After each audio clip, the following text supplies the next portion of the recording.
नमस्कार विद्यार्थी मित्रांनो, मी धवल कांतीलाल रंगारकर इव्हॉल्व करिअर अकॅडमीमध्ये आपलं सर्वांचं सहर्ष स्वागत करतो. लक्षात घ्या, जे नवीन विद्यार्थी असतात है ना, जे नवीन नवीन स्पर्धा परीक्षेची तयारी करण्यासाठी तयार असतात किंवा तयार करण्याची इच्छा ठेवतात है ना, त्यांच्यामध्ये बऱ्याचदा संभ्रम राहते है ना. संभ्रम काय राहते की स्पर्धा परीक्षा म्हटलं की कोणतीही गोष्ट काय झाली पाहिजे, ट्रिक्सने झाली पाहिजे, शॉर्टकटने झाली पाहिजे, राईट है ना.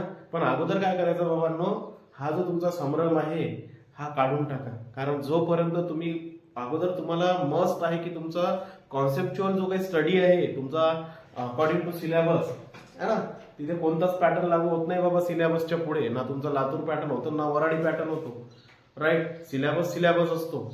तर जो काही सिलेबस आहे तर अकॉर्डिंग टू दॅट सिलेबस तुम्हाला काय करावं लागेल रे भावांनो, पहिले तर तुम्हाला तुमचा सिलेबस कम्प्लीट करावा लागेल आणि त्याच्यानंतर मग कुठे त्यानंतर ट्रिक वगैरे पाहायच्या है ना. सुरुवातीलाच जर तुम्ही म्हणत असाल की नाही बा मी स्पर्धा परीक्षेची तयारी करायला लागलो तर मला सगळ्या गोष्टी ट्रिक्सच्या स्वरूपात मिळाल्या पाहिजेत, तर पॉसिबल नसतं. कारण जोपर्यंत तुमचे कॉन्सेप्ट क्लिअर होत नाही तोपर्यंत तुम्हाला ट्रिक्स काय आहे त्या लक्षातही ठेवता येणार नाही आणि लक्षातही राहणार नाही. आणि नुसतं ट्रिक्सच्या भरोशावर जर तुम्ही एक्झाम क्रॅक करायला गेलेत तर वेळेवरती काय होईल ते ट्रिक्स आठवणार नाही, राईट. त्याच्यामुळे लक्षात घ्यायचं, नवीन कोणी जर तयारी करू इच्छित असाल तर या भावनेने यायचं नाही की सगळं शॉर्टकट असतं, सगळं ट्रिक्स मिळतात, प्रत्येक गोष्टीची ट्रिक्स आपल्याकडे अवेलेबल असतात है ना. असं काही नसतं. खास करून मॅथ्समध्ये तर बरेच लोक ट्रिक्स शोधत असतात है ना, मॅथ्समध्ये किंवा जीके जीएस मध्ये तेच आहे. जोपर्यंत कॉन्सेप्ट क्लिअर होत नाही ना तुमचे तोपर्यंत ट्रिक्सच्या मागे लागायचं नाही. कॉन्सेप्ट प्लस ट्रिक्स हा फंडा असतो, राईट. नाही तर मग मी आलोय आणि बस 3 महिन्याचा एक्झामला वेळ आहे, मी फॉर्म भरलेला आहे आणि मग ट्रिक्स अकॉर्डिंग टू ट्रिक्स जातो, नुसतं ट्रिक्स करतो, तर पॉसिबल नाहीये. सिलेक्शनसाठी तुम्हाला काय करावं लागेल, वेळ द्यावा लागेल है ना. नाही तर बस आलं आणि घेतलं सिलेक्शन, असं होतं का? नाही. कोणत्याही गोष्टीसाठी तपस्या महत्वाची असते है ना. त्याच्यासाठी तुम्हाला वेळ देणं महत्वाचं आहे. आज तुम्ही वेळ द्याल है ना, तर उद्या तुम्हाला तुमचा वेळ मागावा लागेल, बरोबर आहे है ना. कोणाला जर तुम्हाला तुमचा वेळ मागावा लागेल, आज तुम्ही जर वेळेला वेळ द्याल तर ठीक आहे. तर लक्षात घ्यायचं, फक्त एवढंच लक्षात घ्या की त्या फालतू गोष्टीच्या मागे लागायचं नाही. जो काही एक प्रॉपर स्टडी असतो अकॉर्डिंग टू युअर सिलेबस, जो काही तुम्हाला दिलेला आहे, तुमची जे काही एक्झाम घेणारी संस्था असते तिने है ना, आणि शिवाय जो काही कॉन्सेप्ट असतो ते कॉन्सेप्च्युअल जायचं. कॉन्सेप्च्युअल जर गेले तुम्ही तर तुम्हाला ट्रिकचीही आवश्यकता पडणार नाही. शिवाय आम्ही तर जिथे ट्रिक्स लागतात तिथे तर देतोच, नो डाऊट है ना. ठीक आहे, चला आपण आपल्या विषयाकडे वळू. काय आजचं लेक्चर काय होतं, काल काय झालं आपलं वर्णमालाचं पहिलं लेक्चर झालंय है ना. काही घेतलंय का त्याच्यामध्ये, स्वर वगैरे, स्वर व्यंजन काय घेतलं का? नाही सर. मग इंट्रो झाला होता फक्त. ओके ठीक आहे. लक्षात घ्या काय होतं आपल्याकडे, तर वर्णमाला होती मराठीमध्ये. वर्णमालेचं सेकंड लेक्चर आहे है ना. मग चला स्वर कोणकोणते सांगितले तुम्ही, तुम्हाला कोणकोणते स्वर आहे. अ आहे आपल्याकडे, आ आहे, नंतर ई उ है ना. नंतर रे बाबा, नंतर काय असते, ए असते, ए नंतर आ येतो, नंतर ऐ असतो, नंतर ए ऐ, नंतर ओ असतो, ओ नंतर काय येतो रे बाबा, अ येतो. आणि याच्या अगोदर काहीतरी येतं ना, रू लू वगैरे येतात है ना. सिक्वेन्स मॅटर करत नाही, लक्षात ठेवायचं. सिक्वेन्स मॅटर करत नाही, फक्त लक्षात ठेवा. आता मी तुम्हाला इथं सांगून देतो, रू लू नाही होते कधी कधी, अरे सरांचा सिक्वेन्स मॅटर करत नाही, तुम्हाला माहित असणं गरजेचं आहे. अ आ इ उ रू लू, नंतर ए नंतर आ नंतर ए ऐ, नंतर ओ नंतर अ, नंतर औ. क्लिअर आहे? इथपर्यंत क्लिअर होतं सगळ्यांना? इथपर्यंत कोणाला काही प्रॉब्लेम आहे का? अ महा ते स्वर आदीमध्ये जातं राईट, ते सुद्धा एक पार्टच आहे ना. अ आ इ उ रू लू ए आ ऐ ओ अ औ. क्लिअर आहे इथपर्यंत? अमाहा. राईट, क्लिअर आहे. 14 कडीची असते, अमाहा तर 16 कडी वगैरे होती. इथपर्यंत सगळ्यांनाच क्लिअर होतं का? क्लिअर आहे सगळ्यांना? ओके. मग हे झाल्यानंतर आपण याच्यानंतर काय पाहिलं होतं आपण की व्यंजन कोणते असतात. आपल्या मराठीमध्ये जे दिलेले व्यंजन आहेत ते व्यंजन कोणते आहेत है ना, कोणते होते. पण हे असेच सिक्वेन्सनेच लक्षात ठेवलं पाहिजे असं काही आहे का कंपल्सरी? नाही. फक्त एवढं लक्षात ठेवायचं की या ए नंतर जो आहे तो आ येतो आणि या ओ नंतर जो आहे तो अ येतो. इथपर्यंत क्लिअर आहे? इथपर्यंत क्लिअर आहे? हा. नंतर काय होतं रे बाबा लक्षात? मग सर मी सांगितलं होतं, मी काय सांगितलं होतं, कसं लक्षात ठेवायचं? अ आ इ ई उ ऊ ए ऐ ओ औ रू लू आणि आ आणि अ. म्हणजे हा जो रू आहे आणि हा जो लू आहे, आ आहे आणि अ आहे, हे चारही जे काही स्वर आहेत हे आपण आपल्याला कधी लक्षात ठेवायचे? शेवटी लक्षात ठेवायचे है ना. शेवटी लक्षातच ठेवणं आहे ना आपल्याला.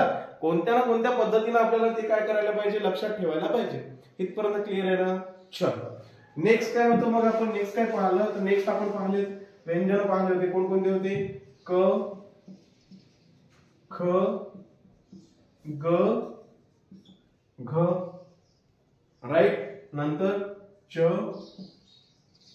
छ ज सॉरी च छ ज झ है ना. च छ ज झ. नंतर ट ठ ड ढ ट ठ ड ढ त थ द ध प फ ब भ है ना. नंतर य र ल व.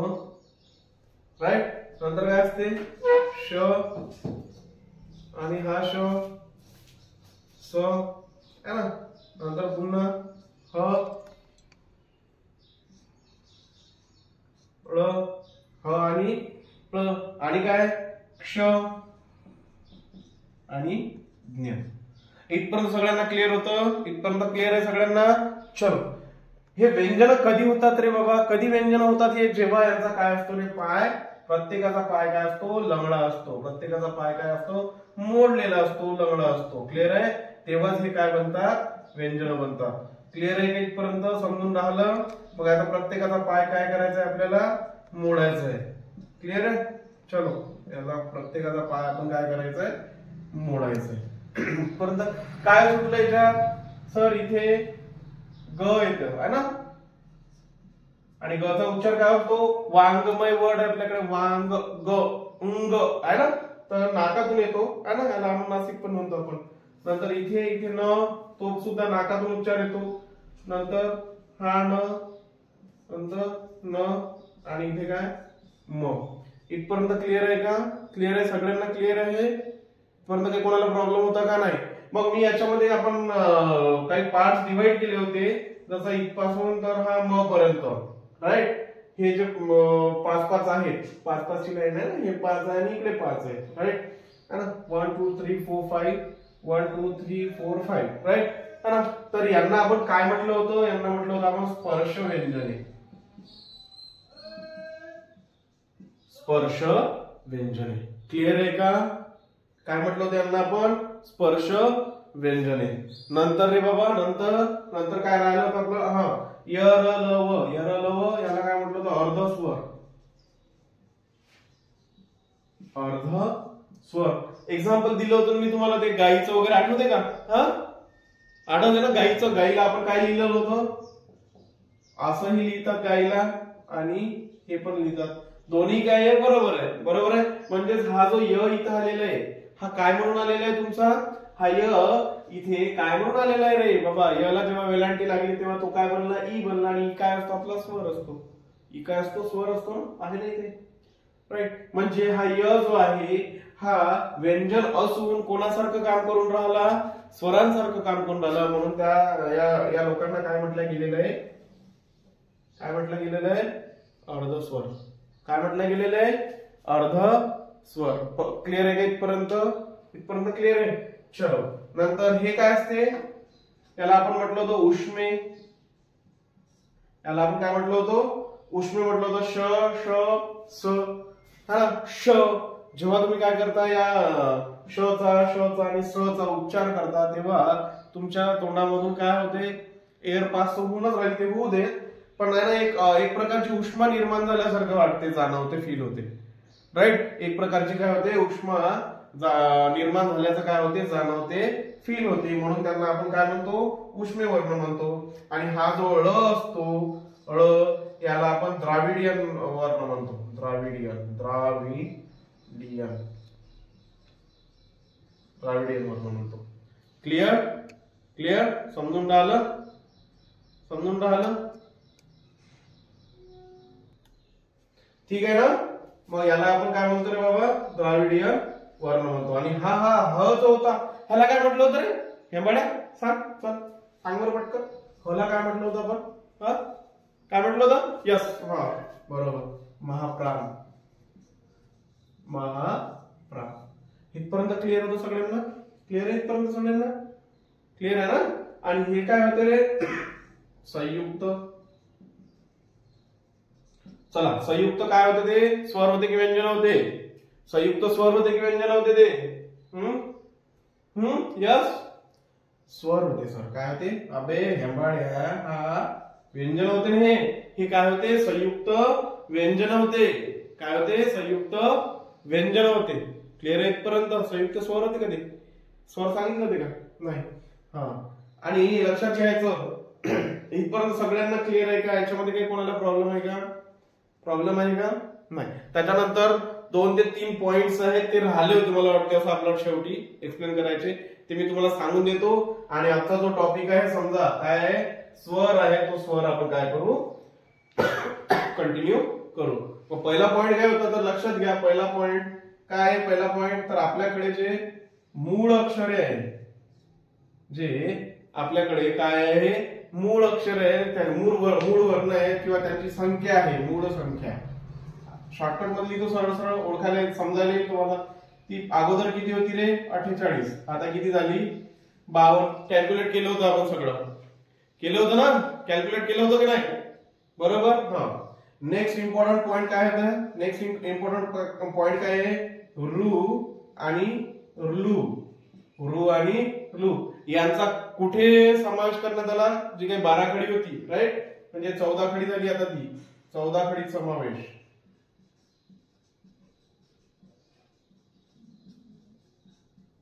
क्लिअर?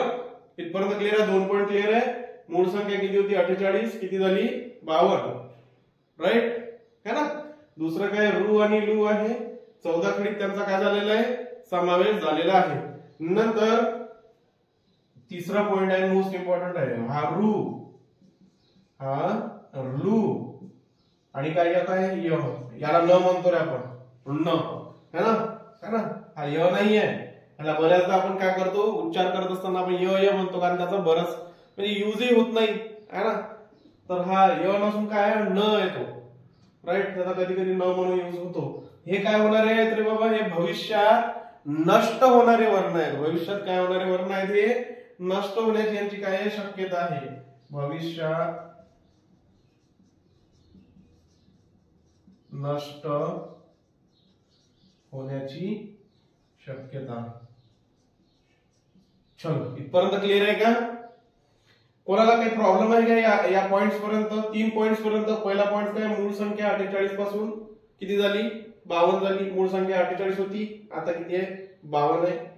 रू आणि लू 14 खडी त्यांचा काय झालेला आहे, समावेश झालेला आहे. रू लू आणि न भविष्यात काय झालेले, हे नष्ट होण्याची यांची काय आहे, शक्यता आहे. इथपर्यंत क्लिअर आहे का? 3 पॉइंट्स क्लिअर आहे सगळ्यांना? छान. नेक्स्ट आहे आपल्याकडे र.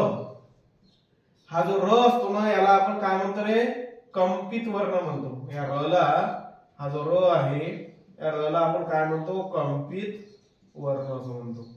कंपित वर्ण असं म्हणतो. लक्षात घ्या, जेव्हा तुम्ही हे र सोडून हे बाकीचे जे काही वर्ण आहेत त्यांचा उच्चार करता तो सिम्पली उच्चार निघत असतो है ना, एक उच्चाराप्रमाणे उच्चार निघतो. पण जेव्हा तुम्ही र चा उच्चार करता तेव्हा तो जे जिभेचा तुमचं टोक असतं त्या जिभेच्या टोकावरती काय होतं, कंपन झाल्यासारखा काय होतो, भास होतो, फील होतो. राईट, काय जणू काही आपल्या जिभेला काय झालेलं आहे, कंपन होत आहे र आहे ना. आणि तेवढ्याच याने तो काय होतो, जेवढ्या र चा उच्चार करत असताना तो तेवढ्याच याने आपला जो काही वरचा भाग असतो, टाळूचा भाग असतो है ना, जो काही टाळूचा भाग असतो त्याला स्पर्श करतो आणि तेवढ्या स्पीडली तो काय होतो, मागे येतो. क्लिअर आहे. त्याच्यामुळे याला र ला आपण काय म्हणतो रे बाबा, कंपित वर्ण म्हणतो. कारण कंपित वर्ण याच्यासाठी म्हटलं जाते की जो काही जिभेचा टोक असतं त्याचा उच्चार करत असताना त्याच्यावरती काय होतात, कंपन निर्माण होतात. इथपर्यंत क्लिअर आहे का? इथपर्यंत क्लिअर आहे सगळ्यांना? सगळ्यांना क्लिअर आहे इथपर्यंत? क्लिअर आहे सगळ्यांना? चलो, नंतर आहे आपल्याकडे आता याच्यामधूनच आपल्याला शोधून काय लिहायचे आहे, असे वर्ण लिहायचे आहेत ज्यांच्यामध्ये काय आहे, हे जे दंड यूज केलेले आहेत, हा ख झाला, हा इथे ग झाला, घ झाला है ना. या दंडांचे पण आहे उभा दंड, आडवा दंड, नंतर मध्ये दंड असलेले वर्ण आणि असे प्रकार पडतात. तर ते प्रकार पाहू आपण. तर त्याच्यात 5 पॉइंट म्हणून लक्षात ठेवायचा हा जो ग आहे समजा आपल्याकडे, नंतर आहे ग, नंतर आपल्याकडे कोणता आहे आणखी श आहे, ग श, आणखी कोणतं आहे है ना, आणखी न आहे है ना, हा न, बरोबर है ना. लक्षात घ्या, ग, न आणि काय श. आणखी दिसतात का असे काही? नाही.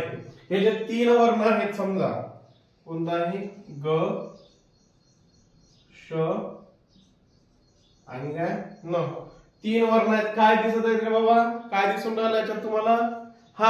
याच्यात ही जी लाईन आलेली आहे किंवा याला आपण दंड म्हणतो, ही लाईन जी आहे ना याला आपण काय म्हणतो, दंड म्हणतो. आणि हा कुठे आलेला आहे, शेवटी. म्हणजेच या वर्णांना कोणते दंड म्हणतो आपण, आपलं कोणते वर्ण म्हणतो, शेवटी दंड असलेले वर्ण, शेवटी दंड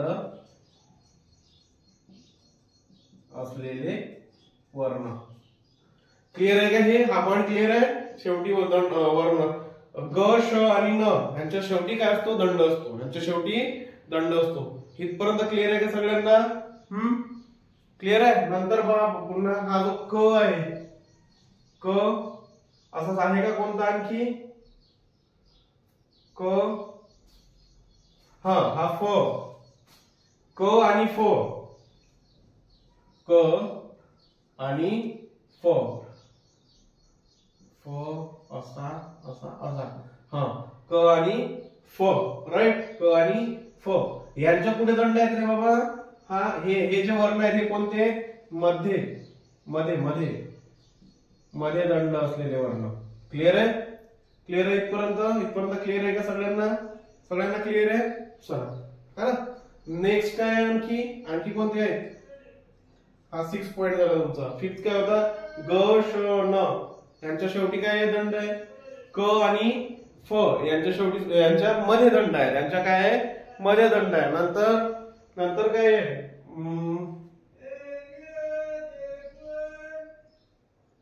न, नंतर त, हा च, हा ज है ना, न, त, च, ज हे सगळे काय आहे,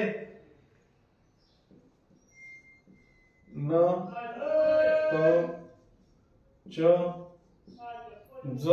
इथे दंड कुठे आहे, दंडाला जोडून आलेले. हे काय झालेले अक्षर जे आलेले हे काय झालेले अक्षर, हे अक्षर दंडाला जोडून आलेले, दंडाला जोडून आलेले अक्षर आहे. आलेले अक्षर किंवा आपण त्याला वर्ण म्हणू. हे तर क्लिअर आहे ना. संयुक्त रॉक करतो त्याला है ना. इथे लिहितो वाटलंय श, ज्ञ, संयुक्त वर्ण.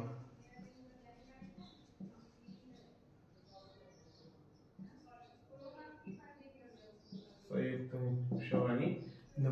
इथपर्यंत क्लिअर आहे का? चला, काय म्हटलं मी, र हा कंपित वर्ण असतो. कंपित वर्ण काय म्हणतात त्याला, की जेव्हा आपण र चा उच्चार करतो तेव्हा जे काही जिभेचा टोक असते त्याच्यावरती काय होतात, कंपन निर्माण होतात. उच्चार करत असताना। दुसरी गोष्ट ग श आणि न हे असे वर्ण आहेत त्याच्या काय असतो शेवटी दंड आलेला असतो बरोबर। क फ यांच्या मध्ये असते न त ज ज आणि ते मी टिंब टिंब देतो ते शोधायचे याच्यामध्ये अशा प्रकारचे म्हणजे कोणते दंडाला जोडून आलेले वर्ण। इथपर्यंत क्लिअर आहे का? इथपर्यंत क्लिअर आहे सगळ्यांना? क्लिअर आहे इथं? इथपर्यंत क्लिअर आहे ना? दंडाला उभ्या उभ्या दंडाला नाही तर मग आडव्या होईल। इथपर्यंत सगळ्यांना क्लिअर आहे? मागे रे मागे चला। नंतर आणखी काय सापडते आपल्याला? आणखी हा ट ठ ड ढ है ना। 8 नंबरला काय ट ठ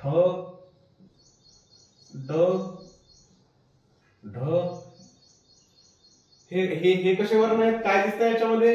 याच्यामध्ये सर जो दंड दिलेले आहेत हे जी लाईन आहे ही जी लाईन आहे ही काय आहे रे बाबा? अर्धी आहे। काय आहे ही? अर्धी आहे म्हणजे आपण त्याला काय म्हणू मग? अर्धा उभा दंड। अर्धा उभा दंड। इथपर्यंत क्लिअर आहे का सगळ्यांना? क्लिअर आहे? कोणकोणते ट ठ ड ढ त्याला हे असं करायचं वर्ण हे आहे ना ते क्लिअर आहे? ठीक आहे ना। चलो समजलं का रे इथपर्यंत? इथपर्यंत कोणाला काही प्रॉब्लेम आहे का? प्रॉब्लेम आहे? ट ठ ड ढ हे काय? अर्धा उभा दंड आहे। हे काय? अर्धा उभा दंड आहे ना। आणि एक लक्षात घ्यायचं कोणता की असा कोणता वर्ण आहे की जो काय ज्याला काय आहे कोणत्याही प्रकारचा काय नाहीये दंड नाहीये। कोणता वर्ण आहे असा? है ना विदाउट दंडवाला दंडाशिवाय येतो ज्याला दंड नाहीये त्याला ती लाईन वगैरे राहत नाही। कोणता वर्ण आहे तो? दिसते का इथे? असा वर्ण ज्याला लाईन नाहीये आहे एकच आहे। इथे लाईन आहे इकडे लाईन आहे लाईन तर आहे इकडे सगळीकडे।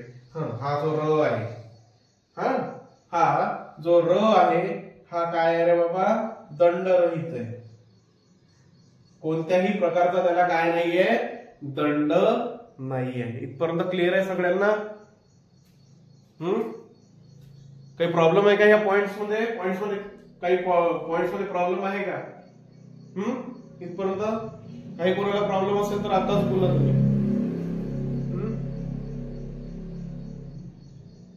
र आहे ना। र ला आपण कंपित वर्ण मी अगोदर सांगितलंय ना। र ला काय म्हणतोय?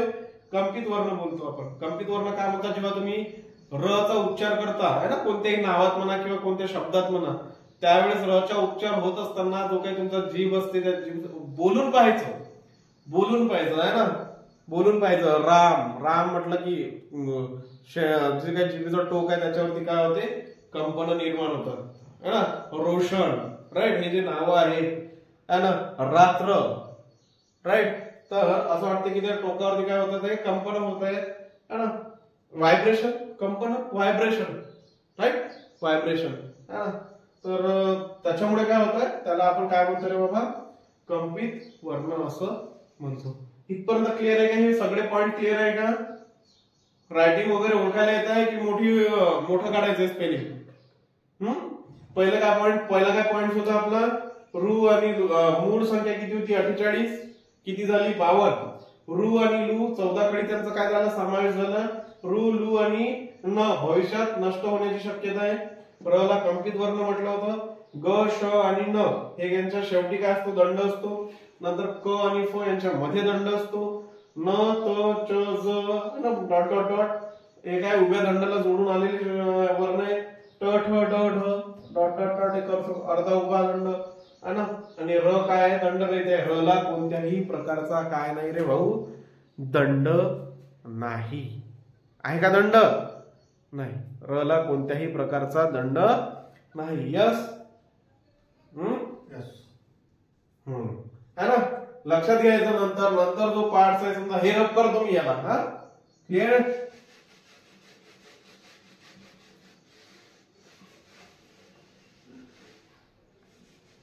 आता असे जे काही शब्द असतात किंवा वर्ण असतात ज्यांचे आपण काय करतो? जोडाक्षर करत असताना है ना जेव्हा जोडाक्षर करतो आपण है ना तर ते काय होतात? कोणते वर्ण अर्धे होतात किंवा त्यातले काही वर्ण असे जे आहेत ते जे काय अर्धे होत नाही है ना। मग असे कोणते वर्ण आहेत? समजा आता जर म्हटलं मी अर्धे न होणारे वर्ण कोणते? बेसिकली लक्षात घ्यायचं हा जो पॉइंट आहे, अर्धे न होणारे वर्ण, अर्धे न होणारे वर्ण किंवा अर्धे होणारे वर्ण हे काय असतात रे बाबा, काय असतात हे बेसिकली हे व्यंजन असतात. काय असतात हे बेसिकली व्यंजन असतात है ना. जसं आता मी जर म्हटलं काय म्हटलं, झाला द झाला, नंतर ट झाला, नंतर द ट, नंतर ठ आहे आपल्याकडे, ड आहे. हे वर्ण जे आहेत हे अर्धे होतात का, नाही. जसं द नंतर ट ठ है ना, हे जे वर्ण आहेत नंतर हा ड, हे अर्धे होत नाही. यांना जेव्हा आपण अर्ध करायचं असते तेव्हा आपण यांचा काय करत असतो रे बाबा, पाय मोडून त्याला आपण जोडाक्षर बनवण्याचा प्रयत्न करत असतो. राईट. जसं आता मला र ला अर्ध करायचा, र ला अर्ध कसं करतो आपण, या पद्धतीने राईट है ना. किंवा क ला अर्ध करायचंय, समजा हा क आहे आणि याला मला अर्ध करायचा आहे, तर असा अर्धा होतो ना हा त्या, बरोबर आहे. पण हा जो द आहे याच्या द मध्ये आपण याला असं जोडतो आणि याला असा पाय देतो, राईट. किंवा हा जो ट आहे ह्या ट चा अर्ध काही करतो का, नाही. याला आपण जेव्हा अर्ध करतो तेव्हा असं याला जोडायचं, याला असा पाय देतो, राईट. जसं गोट्या आहे म्हणजे गोट्या असा शब्द आहे. गोट्या कसा लिहितो रे, कसा लिहिता रे गोट्या, असा लिहितो ना, राईट. आणि असा पाय सुद्धा देतात, राईट. तर लक्षात घ्यायचं, तर अर्धे न होणारे वर्ण जे असतात ते समजा द आहे आपल्याकडे, ट आहे, ठ आहे, ड आहे, राईट है ना. आणि अर्धे होणारे जर म्हटलं तर मग अर्धे होणारे, अर्धे होणारे खूप बरेच आहे. क फ न, क फ न, नंतर त, हे सगळे काय आहेत अर्धे होणारे.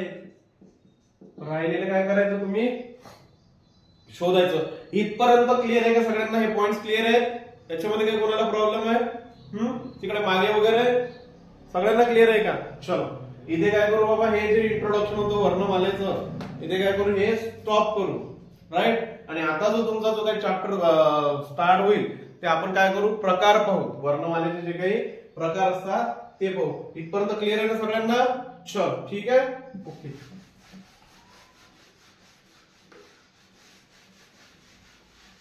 लिहित ना, सोबतच लिहित चला. हे आता लहान राहिले नाही तुम्ही, लिहित मग माझी वाट पाहाल तुम्ही है ना, की सरांचं झाल्यानंतर मग सर म्हणतील की लिहा, तेव्हा आम्ही काय करू, लिहू, नाही का.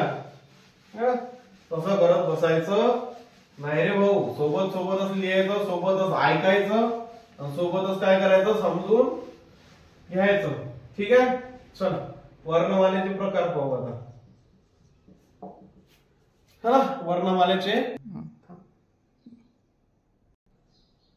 चला प्रकार मध्ये, प्रकार जर म्हटलं तर मग रे काय, मूळ किती प्रकार असतात त्यांचे, मूळ काय प्रकार, 3च प्रकार आहेत. कोणकोणते, स्वर आहे, राईट, नंतर व्यंजन असतात आणि नंतर काय आपल्याकडे स्वरादी.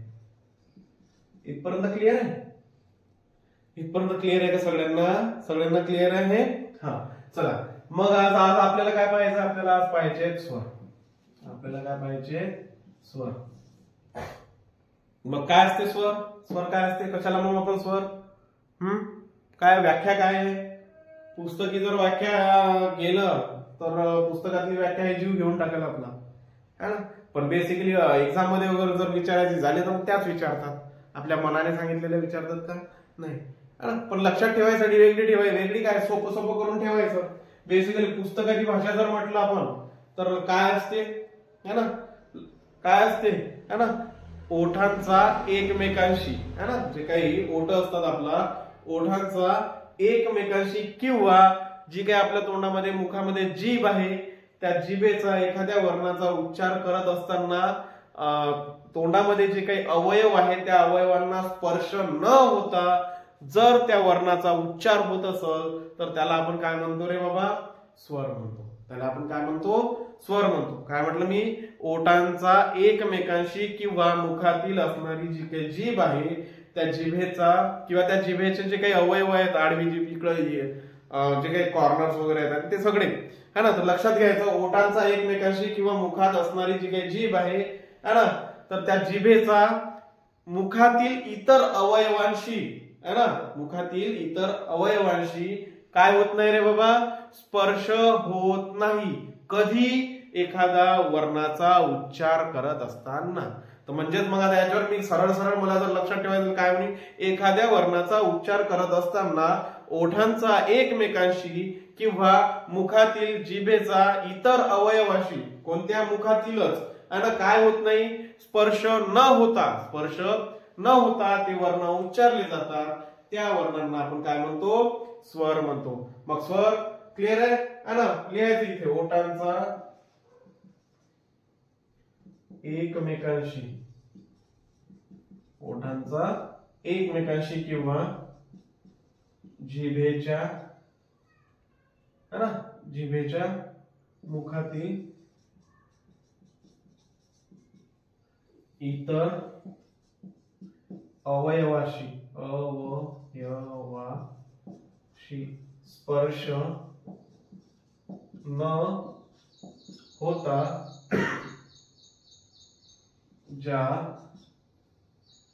ज्या किंवा जे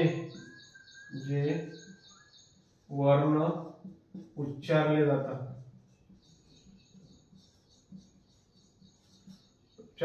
त्यांना स्वर म्हणतो. त्यांना काय म्हणतो, स्वर म्हणतो. सोपं लक्षात ठेवायचं, सगळ्यांकडे तोंड आहे आणि सगळ्यांच्या तोंडात तिखट अशी जीभ आहे ना. सगळ्यांच्या तोंडात कशी आहे, तिखट नाही सर, कोणाची गोड सुद्धा असते, राईट. हा, तर सगळ्यांकडे तोंड आहे, त्याला मुख म्हटल्या गेलेलं आहे है ना, शुद्ध भाषेत. त्याला काय म्हटलंय, मुख म्हटलंय. सगळ्यांकडे तोंड आहे, त्या मुखात त्या तोंडात काय आहे, सगळ्यांकडे जीभ दिलेली आहे. कोणाची गोड असते, कोणाची तिखट असते. तेव्हा आपल्याला काय करायचं, राईट. तर लक्षात घ्या, ती जी जीभ आहे, जेव्हा तुम्ही काय करता, एखाद्या वर्णाचा काय करता, उच्चार करता, तर त्या जिभेचा आणि तुमच्याकडे ओठ सुद्धा दिलेले आहेत, तर त्या ओठांचा एकमेकांशी आणि त्या जिभेचा मुखातील इतर अवयवांशी स्पर्श न होता, स्पर्श होऊ द्यायचा आहे का नाही, स्पर्श न होता जर उच्चार होत असेल तर तो सरळ सरळ काय असतो रे भाऊ, तो सरळ सरळ स्वर असतो. तो सरळ सरळ काय असतो, तो त्याला आपण काय म्हणतो, स्वर म्हणतो. इथपर्यंत क्लिअर आहे का, इथपर्यंत क्लिअर आहे सगळ्यांना क्लिअर आहे. चल लक्षात राहील का, लक्षात राहील. लक्षात काय ठेवायचंय, ओठ आहे, ओठांचा एकमेकांशी आणि मुखात काय जीभ असते, तिचा इतर अवयवांशी स्पर्श न होता जे काही स्वर काय केले जातात, जे काही वर्ण उच्चारले जातात, त्या वर्णांना आपण काय म्हणतो रे, त्या वर्णांना आपण काय म्हणतो, स्वर म्हणतो. त्या वर्णांना आपण काय म्हणतो, स्वर म्हणतो. पाहिलेले आहेत आपण अगोदर. आता ते लिहून देऊ का, ते लिहायचे आहेत का, लिहायचे. अ आ ई उ नंतर उ है ना, ए ऐ ओ नंतर औ आ आणि अ, राईट. आणि हे बरोबर, यांचा उच्चार करा तुम्ही. उच्चार करत असताना पहा तुमचा ओठांचा एकमेकांशी स्पर्श होतो का, है ना. आणि दुसरी गोष्ट काय पाहायची, की जी काही जीभ आहे त्याच्या मुखातील इतर अवयवाशी स्पर्श होतो का ते चेक करायचं. अ आ ई उ ए ऐ ओ औ है ना, आणि होतो का स्पर्श होतो का, नाही होत ना, स्पर्श होत नाही. आणि ओठांचा एकमेकांशी होत नाही आणि जिभेचाही इतर अवयवाशी स्पर्श होत नाही. इथपर्यंत क्लिअर आहे सगळ्यांना. चलो नेक्स्ट पॉइंट काय आहे, स्वर. स्वर म्हणजे काय होते रे बाबा, उच्चार करणे. स्वर म्हणजे काय होते, उच्चार करणे है ना, उच्चार करणे किंवा ध्वनी करणे.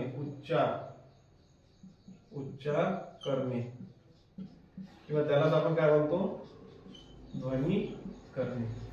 उच्चार करणे किंवा त्यालाच आपण काय म्हणतो, ध्वनी करणे. इथपर्यंत क्लिअर आहे सगळ्यांना, क्लिअर होत आहे का, सगळ्यांना क्लिअर आहे ना. नंतर लक्षात घ्यायचं, हा जो स्वर असतो, याचा जो उच्चार असतो हा कसा असतो रे बाबा, हा स्वतंत्रपणे झालेला असतो. कसा झालेला असतो, स्वतंत्रपणे. कसा झालेला आहे, स्वतंत्रपणे उच्चार झालेला आहे. इथपर्यंत क्लिअर आहे ना. काय म्हणतो आपण, जो स्वर असतो त्याचा जो हा उच्चार आहे हा कसा झालेला असतो, स्वतंत्रपणे झालेला असतो. बरोबर आहे ना. आणि आणखी हवेचा मार्ग अडवलेला असतो का? हवेचा मार्ग अडवलेला असतो का? नाही, हवेचा मार्ग अडवलेला नसतो. हवेचा मार्ग अडवलेला नसतो, है ना. म्हणजे जेव्हा तुम्ही उच्चार करता तेव्हा तुमच्या मुखातून किंवा तोंडातून काही हवा वगैरे पास होते का?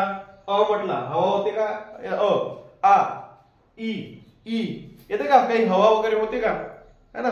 हवा इन द सेन्स जसं मी आता श म्हणतो, श तोंडातून काय होत आहे? हवा निघत आहे. तसं होत आहे का? आ ई उ ए ऐ ओ औ आणि होत आहे का? नाही.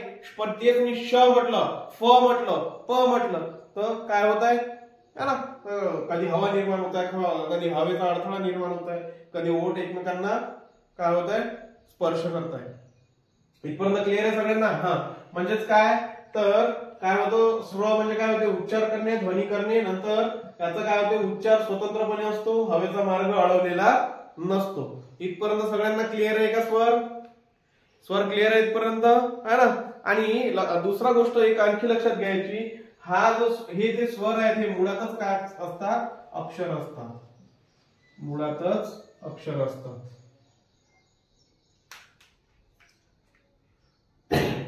ओळखायला येत आहे का नाही? मुळातच अक्षर असतात. स्वर काय असतात? मुळातच अक्षर असतात. इथपर्यंत क्लिअर आहे? आणखी मग लक्षात घ्यायचं आणखी एक गोष्ट सांगितली होती मी, हे जेव्हा हे काय करतात रे बाबा? व्यंजनात, है ना, व्यंजन प्लस व्यंजनात जेव्हा काय होतात? स्वर मिसळतात. व्यंजन प्लस व्यंजनात काय होते? स्वर मिसळते. तेव्हा त्या व्यंजनाला अक्षरत्व प्राप्त करून देण्याचं काम कोण करतं? स्वर करतात. अक्षरत्व प्राप्त करण्याचं काम कोण करून देतं? स्वर करतात. सांगायचं तात्पर्य एवढंच की जेव्हा व्यंजनात स्वर मिसळतो तेव्हा ते काय बनतं? अक्षर बनतो, है ना. आणि हे जे अ आ ई दिलेले आहे आपल्याकडे, हे काय असतात? हे मुळातच काय आहे? अक्षर आहे. हे काय आहे? मुळातच अक्षर आहे. इथपर्यंत क्लिअर आहेत का? हे एवढे पॉइंट्स क्लिअर आहे सगळ्यांना? सगळ्यांना क्लिअर आहे? सगळ्यांना क्लिअर आहे ना? हे याच्यामध्ये काही कोणाला प्रॉब्लेम आहे का? नाही ना? नाही, ठीक आहे. काय म्हटलं मी? वर्णमालाचे जे काय प्रकार पाहले, प्रकार कोणकोणते आहेत आपल्याकडे? स्वर आहे, व्यंजन आहे आणि स्वरादी आहे. याच्यामधलं आपण काय सुरू केलेलं आहे? स्वर सुरू केलेलं आहे. आणि स्वर म्हणजे मी काय सांगितलं रे बाबा?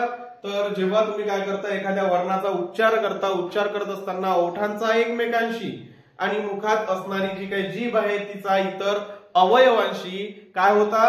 स्पर्श न होता ते वर्ण उच्चारले जात असतील तर अशा वर्णांना आपण काय म्हणतो? स्वर असे म्हणतो. आणि स्वर कोणकोणते दिलेले आहेत आपल्याकडे? अ आहे, आ ई उ ए ऐ ओ औ आणि अ. नंतर काय सांगितलं? स्वर म्हणजे काय होते रे बाबा? उच्चार करणे, ध्वनी करणे, उच्चार करणे, ध्वनी करणे. नंतर स्वरांचा जो उच्चार असतो हा कसा असतो? हा स्वतंत्रपणे केला जातो. त्याला काही कोणाची गरज आहे का उच्चार करण्यासाठी? नाही. नंतर जेव्हा उच्चार करतो तेव्हा जो काही हवेचा मार्ग आहे तो अडवलेला असतो का? नाही. हवेचा मार्ग काय असतो? मोकळा असतो, अडवलेला नसतो. तिसरी गोष्ट लक्षात ठेवायची. तिसरी गोष्ट कोणती लक्षात ठेवा? हे हा जो स्वर आहे हा मुळातच काय असतो? अक्षर असतो. मुळातच अक्षर असतो, राईट. त्याला अक्षर बनायला कोणासोबत मिसळायची गरज आहे का? नाही. तेच लक्षात घ्यायचं, जेव्हा हा स्वर व्यंजनात मिसळतो तेव्हा तो व्यंजनाला काय प्राप्त करून देतो? अक्षरत्व प्राप्त करून देतो. इथपर्यंत क्लिअर आहे का सगळ्यांना? इथपर्यंत सगळ्यांना क्लिअर आहे? ठीक आहे. आता या स्वरांचे जे काही प्रकार वगैरे आहे, स्वरांचे काय पडतात? पुढे काही प्रकार पडतात. ते प्रकार आपण आहे ना काय करू? आता येणार लगेच काय लेक्चर आहे तर इथे काय करू आपण? इथे आपण थांबू. आजचं लेक्चर इथे थांबू आणि जे काही प्रकार वगैरे आहे ते मी तुम्हाला नेक्स्ट लेक्चर मध्ये काय करून देईल? क्लिअर करून देईल. क्लिअर आहे सगळ्यांना? सगळ्यांना क्लिअर आहे? उद्याच्या लेक्चर मध्ये आपण याचे जे काही स्वरांचे प्रकार आहेत, त्याचे जे काही टाइप्स वगैरे आहेत, जे काही आहेत, काही ट्रिक्स वगैरे भेटत असतील तर त्या ह्याच्या स्वर मध्ये काही ट्रिक्स वगैरे नाहीये, है ना. जे आहे ते आहे, इथे बोर्डवरच आहे सगळं, ठीक आहे ना. तर उद्याच्या लेक्चर मध्ये आपलं काय होईल? स्वर हे जे आहे ते कम्प्लीट करून टाकू. ठीक आहे. इथपर्यंत क्लिअर आहे? चलो, काय करायचं सांगायची गरज आहे का? है ना. शेअर करा, लाईक करा, सबस्क्राईब करा, कमेंटही करा रे बाबा, है ना. जर लेक्चर आवडत असतील तर है ना आमची हळूहळू काय करणं चालू आहे तुमच्यासाठी, जे काही आम्हाला हे करता येईल, इम्प्रुव्हमेंट करता येईल. जसं आता लेक्चर 16 ते 17 तारखेपासून आपण काय करणार आहोत, पुन्हा याच्यामध्ये तुमच्या जे काही प्रॅक्टिस बॅचेस आहेत, हे जो फाउंडेशन चालू आहे, हे फाउंडेशन चालू आहे, हे वर्षभरही चालू शकते. क्लिअर आहे ना, लक्षात घ्यायचं. आणि दुसरी गोष्ट पण वर्षभर चालत असतात का फाउंडेशन बॅचेस? नाही, 3 महिने झाले मॅक्झिमम, कारण ऑफलाईनची पोरं आहेत आमच्याकडे. तर ऑफलाईनच्या पोरांसोबत त्यांना थोडी वर्षभर बसून ठेवणार आहे इथे, है ना. पण लक्षात घ्यायचं फाउंडेशन बॅच आहे ते चालत राहील, पण याच्या सोबतच तुम्हाला काय प्रॅक्टिस मस्ट आहे, प्रॅक्टिस बॅच मस्ट आहे. तर त्या सुद्धा 16 ऑगस्ट पासून बॅचेस काय होतील, 16 ऑगस्ट पासून काय होतील, त्या बॅचेस चालू होऊन जातील. ठीक आहे, तर काय करा, सबस्क्राईब करा. थँक्यू.